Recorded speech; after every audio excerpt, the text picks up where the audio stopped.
দক্ষিণী সিনেমার সুপারস্টার থালাপতি বিজয়কে ঘিরে উচ্ছ্বাস যেন থামছেই না। তার নতুন সিনেমা জননায়গানের প্রতি দর্শকদের আগ্রহ রীতিমতো শিখরে পৌঁছেছে। মালয়েশিয়ার বিশাল এক স্টেডিয়ামে সিনেমাটির একটি গানের উন্মোচন অনুষ্ঠানে উপচে পড়া ভিড়ই জানিয়ে দেয় বিজয়ের শেষ সিনেমাকে ঘিরে ভক্তদের উন্মাদনা কতটা প্রবল।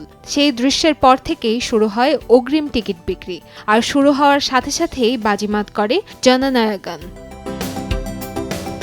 চলতি বছরের ৯ জানুয়ারি মুক্তি পেতে যাচ্ছে বিজয়ের সিনেমাটি। মুক্তির এক সপ্তাহ আগে থেকেই অগ্রিম টিকিট বিক্রি শুরু হয়েছে। এর মধ্যে আয় হয়েছে ১৫ কোটি ভারতীয় রুপি। বিশেষ করে উত্তর আমেরিকা, যুক্তরাজ্য এবং অস্ট্রেলিয়ার মতো বড় দেশে এই সিনেমার টিকিট বিক্রি হয়েছে প্রায় ১১ থেকে ১২ কোটি রুপি। ভারতের কর্ণাটক এবং কেরালায় একসঙ্গে আয় হয়েছে আরও ৩ কোটি।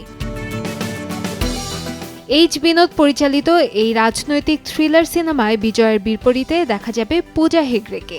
এছাড়া সিনেমায় অভিনয় করেছেন ববি দেওল, শ্রুতি হাসান, প্রকাশ রাজ, প্রিয়ামণি এবং মমিতা বাইজু সহ অনেকে। কেভিএন প্রোডাকশনের ব্যানারে নির্মিত এই সিনেমার বাজেট প্রায় ৩০০ কোটি রুপি।